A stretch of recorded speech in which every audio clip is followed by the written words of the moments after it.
ایک ہی وقت میں ایک زبردست عالم، بہترین مبلغ، بہترین خطیب، بہترین شاعر اور بہترین ناظم اور ایک اچھے ادیب کی حیثیت سے جانے اور پہچانے جاتے ہیں۔ 4 مصرے میں حاضر کر دیتا ہوں کیونکہ ہر خطیب کو بلانے سے پہلے میں اپنے 4 مصرے پڑھتا ہوں، لہذا یہ رسم یہاں کی ادا ہو جائے کہ ادیب و شاعر و ذاکر نقیب کوئی نہیں، ادیب و شاعر و ذاکر نقیب کوئی نہیں، کسی بھی فن میں ہو ماہر عجیب کوئی نہیں، گلا کٹا کے بھی نوکے سنا پہ بولتا ہے، میرے حسین کے جیسا خطیب کوئی نہیں، میرے حسین کے جیسا خطیب کوئی نہیں۔ آئیے حضرات، میں بڑے ہی ادب و احترام کے ساتھ حرف التماس لے کر حاضر ہوتا ہوں۔ دوہرے شرف خدا نے عطا کر دیے انہیں، ذاکر ہمارا بلکہ صاحب، دوہرے شرف خدا نے عطا کر دیے انہیں، یہ شاعر حسین بھی ہے مولوی بھی ہے۔ آئیے میں گزارش گزار ہوں علی جناب مولانا سید آفاق عالم صاحب قبلہ حجت الاسلام والمسلمین سے کہ وہ تشریف لائیں اور اپنے بیان سے مومنین کے قلوب کو منور فرمائیں۔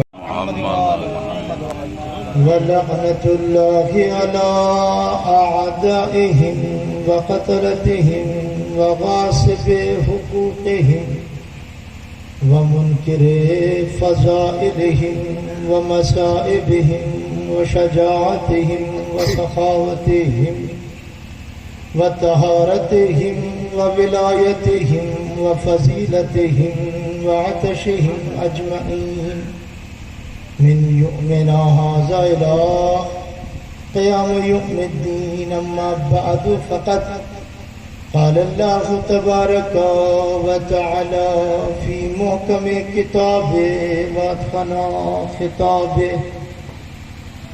بسم الله الرحمن الرحيم. إنما وليكم الله ورسوله والذين آمنوا الذين يقيمون الصلاة ويؤتون الزكاة وهم راكعون. صلی اللہ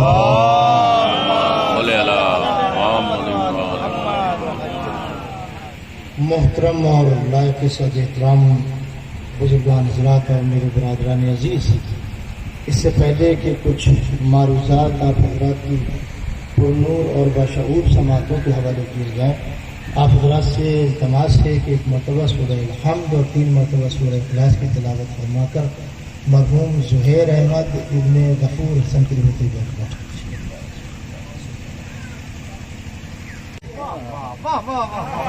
علی نے تلوار نہیں رکھی، میں نے کہا مولا تلوار رکھ کر کیوں نہیں سوئے؟ کہا سنو، اگر میں علی بن کے سوتا تو تلوار رکھتا، میں تو نبی بن کے سویا۔ صلوات پڑھنے پر محمد جو 40 قبیلوں کے 40 جوان لائے گئے ہیں، یہ بھی 23-24 سال کے ہیں، بہت بڑے نہیں ہیں۔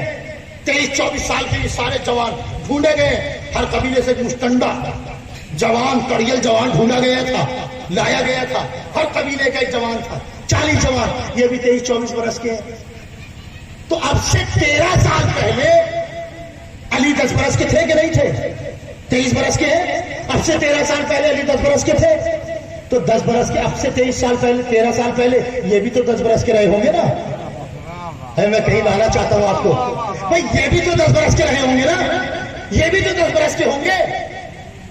جب رسول پر یہی بچے کنکر برساتے تھے تو علی سامنے آ جاتے تھے، علی سامنے آ جاتے تھے، ارے یہ بچپن کی چوٹ ہے جو آج ہری ہو گئی،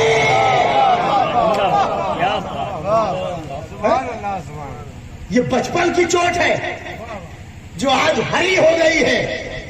علی سامنے آ جاتے تو لگے ایک دوسرے کے پیچھے چھپنے، علی ہم آئے نہیں ہیں، لائے گئے ہیں، علی ہم آئے نہیں ہیں، لائے گئے ہیں۔ ایک نے ہمت کر کے پوچھا علی رسول کہاں ہے؟ کہا کہ میرے حوالے کر کے گیا تھا، جو مجھ سے پوچھ رہا ہے کیا میرے حوالے کر گیا تھا، جو مجھ سے سوال کر رہا ہے کہ علی کہاں، رسول کہاں ہے؟ تو صاحب اب یہ آنکھیں ملتے ہوئے پلٹے، اور آنکھیں ملتے ہوئے اب یہ جو پلٹے تو وہ قبیلے کے لوگ باب قبیلہ پہ کھڑے ہوئے،